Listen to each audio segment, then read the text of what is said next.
and what each country looks like, so they can rein them in. Why not? Okay. Why is the Arab community not reining them in? Okay, can I finish my submission though, Miss Pat? That's the ceiling Finished your fan. submission, and I just answered That's your question. Brandon's work. But I disagreed with that, so that's Go why ahead. I'm Now It's you not can the go fan back and you blades. can disagree, and I then think you it's can the say, wire but in don't the, say, can I motor finish box. my submission? You were done with your submission. I just answered your question. Now you okay. can go to. I want no problem. I apologize. Okay. Listen. So what I'm trying to say is the same reason that we have our problem today, which was because of solidarity with the Palestinians, is the same reason why the Hezbollah started to firing the rockets at that time, right? Remember, this was all over the Israeli situation. I believe this was, and I might be saying this word wrong. So if you guys, that Israeli, pro-Israeli people, if you can help me, is it called the Sheba farms or Sheba farms, right? Right? And so at that time, right? I think that what I'm trying to say is that The every ticking time noise is that also these people indicative do of a something in film, solidarity with a the movie PLO, theater, they're acting a as speak we're looking at them as terrorists, but we're not looking at the instigator in this. So we're calling them the instigator when there's only one prime instigator, which is Israel. And so what I'm saying is that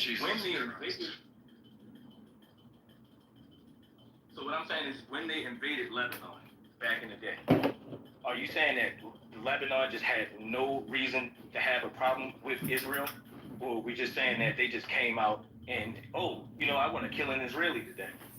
I don't understand the point here to make it seem like Hezbollah forming that is wrong because of what they did back in the day. And like I said, Israel invaded Lebanon. It wasn't the other way around.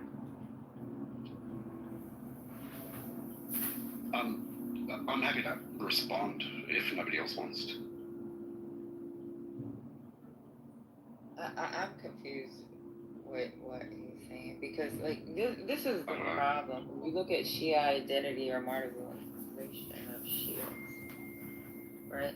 Lebanon has a Shia Muslim community, and then they're supported by the Islamic Revolution. So, like, when it comes to, it's like that's why I say it's really complicated.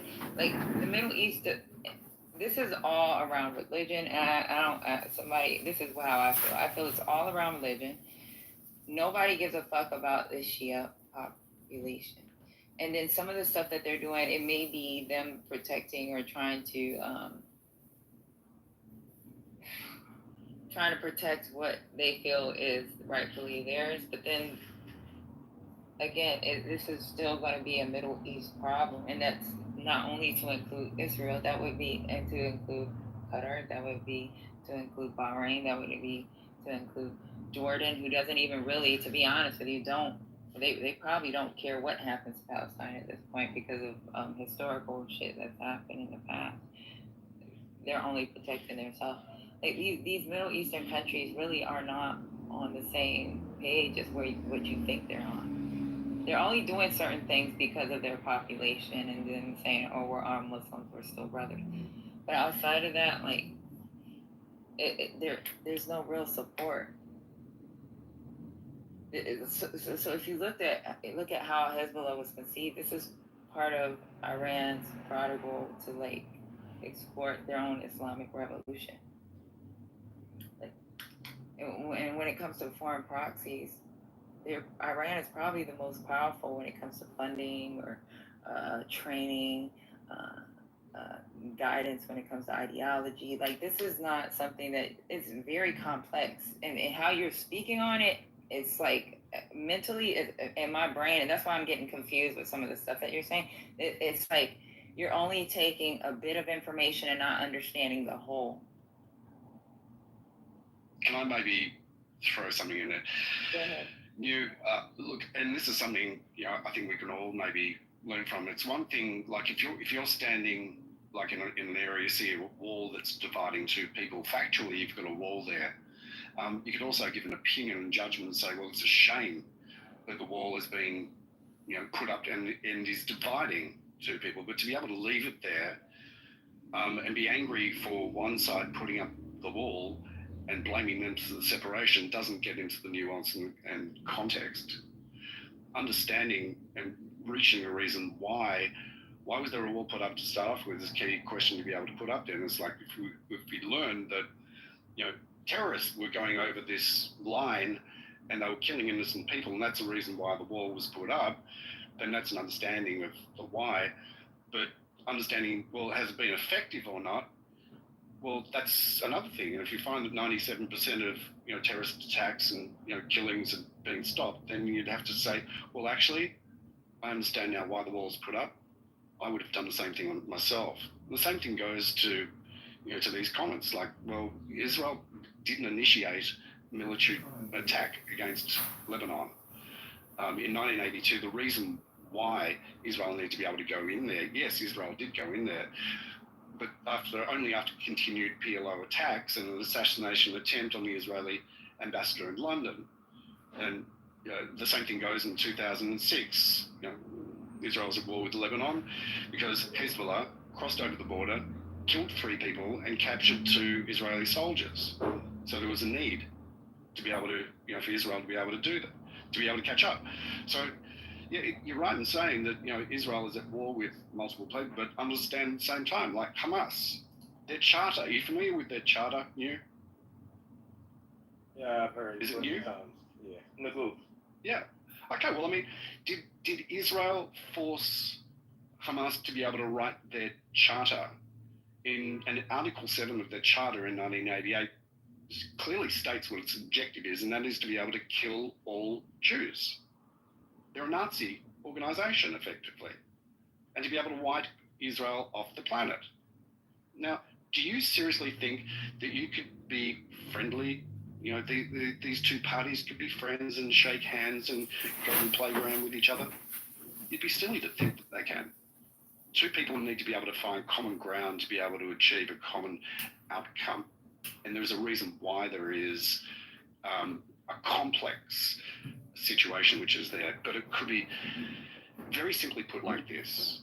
If Hamas chose to be able to put down their weapons and want peace, there'd be peace. If Israel chose to put down their weapons, there'd be no Israel. And because of that, there's a reason for Israel to be able to defend itself at all costs. It's their responsibility. Okay. Yeah, I Wait. One second. Wait, Levon, you wanted to respond? Yeah, I mean, we have Kim Jong-un in North Korea that has a nuke, and he's constantly threatening or have an infrared threat towards South Korea. Is anybody like doing preemptive strikes against them? I mean, we're just gonna ignore international law, all these preemptive stuff, and have Israel get away with this stuff. I mean, we're talking about a live stream genocide that's going on every single day. None of these people have clean hands every single day, and we're just gonna ignore that and just blow up international norms and do preemptive strikes. That's not. I don't care what anybody's chanting. The diplomacy was not allowed to work, and we do all of this subterfuge, and then we want to act surprised that they're going to withdraw from, which was the original topic of the IAEA. How are we better off based on what Netanyahu and Trump just did? In fact, we're worse. Point of order. Who modded Mother? Stop the program. Stop the program. Who? I'm sorry, I have to do it. All right, I'll move myself to the audience now. That's fine. Wow. That's crazy. Ron, cash in that pink ticket for Hey, this pack. So, I had something I wanted to say. Am I free to go? Where's First Lady? Can someone bring her back up?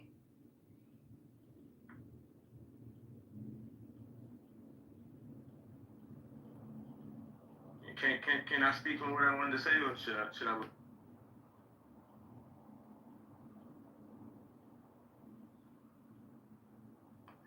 Their sphere of just a few people, I feel like the bar is raised. I don't think the bar is lowered. I mean, some people I think take it as sort of an invitation to have a dual life, and I mean, personally, I don't think it's very healthy, but also I think that it's a bad habit to get into. I mean, you've just seen so many situations where it just becomes impossible to guard sort of the many pronged, faces of living a life. And I know in early psychology and psychoanalysis, they were always talking about these blank slate therapists, blank slate analysts, and I don't believe in blank slate anything. And so Somebody has a room called that Trump was and not MAGA gonna are happen for me racist. because I think That's right. congruency is this, as I've heard it said in lately, it's about the realness, it's about, can you connect with somebody and does it feel genuine? Does it feel easy?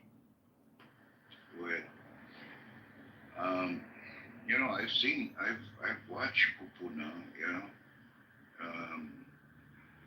and and talking about, fake leadership or whatever the hell you put that, it does make a lot of sense because how can you, it just, I think it puts you in a position at home, you're sort of this one thing, you go to work. I mean, I get you have different personas you're putting on, and those are functional, and that's fair to do. And I think some of us have more pressure or less pressure to do that. But I think you're on the money when you talk about congruency being a really important aspect of being a good leader. Having integrity, yada, yada. And good morning, Susie. Good morning, Steve. Anyone want to try? Yeah, I would like to. The first page of the Dhammapada, which is an ancient Buddhist text, says that everything comes from the mind, and that basically what you focus your mind upon is what grows and flourishes. And so if you put that together with other Buddhist texts, what they say is you suffer through life if you're, so to speak, not congruent, to use your words. If you are not, expressing your mind, living according to your mind, understanding your mind. If you're in conflict with yourself, your mind, whatever, you're going to suffer. And so people who are inauthentic, who are fake salesmen, like that Always Be Closing. What was that movie? The real estate movie. It was a play and then became Gary Glenn Ross. Yes, thank you. That's it. Always Be Closing. You have to be in some kind of agreement with your own mind, or number one, the people around you will see it. Number two, there's no way to lead effectively if you don't really know where you're leading from and why and where you're leading to. And this is Barbara's territory, not mine, but one good thing, I suppose, about psychological training and the kind of studying and deep diving that you've done, Dr. James, and do on a regular basis is examine congruency and try to bring people into agreement with their own minds, so to speak. Including self. Actually, Dr. James, just quickly, cognitive dissonance. You could look at cognitive dissonance from a psychological perspective, is what this is referring to from a Buddhist perspective. Right. I'd love to add one more thing. What you said, Dr. James, I don't want that to be missed when you said including yourself. Because what we often find, so we do these leadership assessments, right? Which is called a 360. So your peers assess you, your direct reports assess you, your boss assess you, and you assess yourself. And what we see often is that, and I'm going to put a gender lens on it too, right? Men tend to over estimate their self in terms of, on a scale of 0 to 10, how effective are you in whatever, right? Valuing people, valuing differences, or something like that. And women tend to underestimate themselves, right? Under assess themselves, right?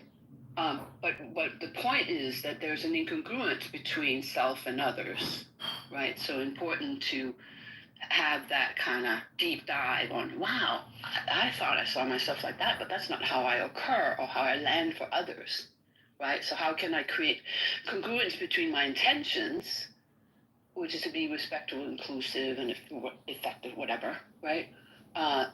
And how I actually land for other people. That's the learning. And I love what you said, calling out the self. So I'm done for now. Thanks. Interesting, Barbara. I think one of the first times that I opted to do a little mini talk in here, I did a talk around these types of biases and some of the differences in the way gender is both perceived and experienced from kind of a psychological framework. And I really do think that's on the money and it's not to be missed. And yeah, the reason why I say self is because, and this is something I brought up right at the end of the time we had here yesterday, was in psychology, if you're getting a degree through an American Psychological Association accredited school, there's a requirement you have a minimum of a year's worth of personal therapy. And I think that's part of sort of the ethos to do no harm, because, obviously we want to get a bit more in touch with, things we may be missing about ourselves as part of the process of being helpful. And yeah, no, I think it's good. I appreciate the work you do. We probably have a lot of overlap in terms of some of the things we've experienced, but you're coming from much more kind of seasoned, experienced place from that, and I'm kind of at a new start of a new career. But it's kind of not a new career, but becoming licensed is going to be a new bag of kind of ethics to hold. And one of the things that I thought about a bit is on the other side of a license, one really becomes kind of an autonomous agent of personal and professional ethics. And the only thing at that point holding someone back from, doing harm or doing some sort of thing that could get them into hot water, I think, is really just having developed over time habits that continue to evidence practicing ethics in their lives, and having some values that they understand and they can sort of anchor to. And yeah, I think this is really kind of an important thing. And I think earlier I was asking about kind of the perception of different professions. Different professions, there is more of an expectation. If you're a police officer, you may be considered very skilled if you're good at deception. And then, if you're a politician, you probably are frowned at for being good at deception, and you probably have an oath you've taken that means you have to be more transparent. So it's just a very smarmy place, because different people coming from different positions on, what is ethical behavior, what is honesty, what is trust, does it matter? I think it's a really interesting conversation. Can Anyway. I just offer a national perspective? Yeah, absolutely. So I come from Denmark, the same as Barbara originally, and we sort of have a friendly banter with Sweden, our neighboring country. So we're in Europe, we're in the Nordics, and we are actually the two countries that have been in most war in world history, Danes and Swedes. So now I'm talking bad about Swedes. I come from this is my disclaimer. So the Nordics are very often pointed out to be among the happiest populations in the world.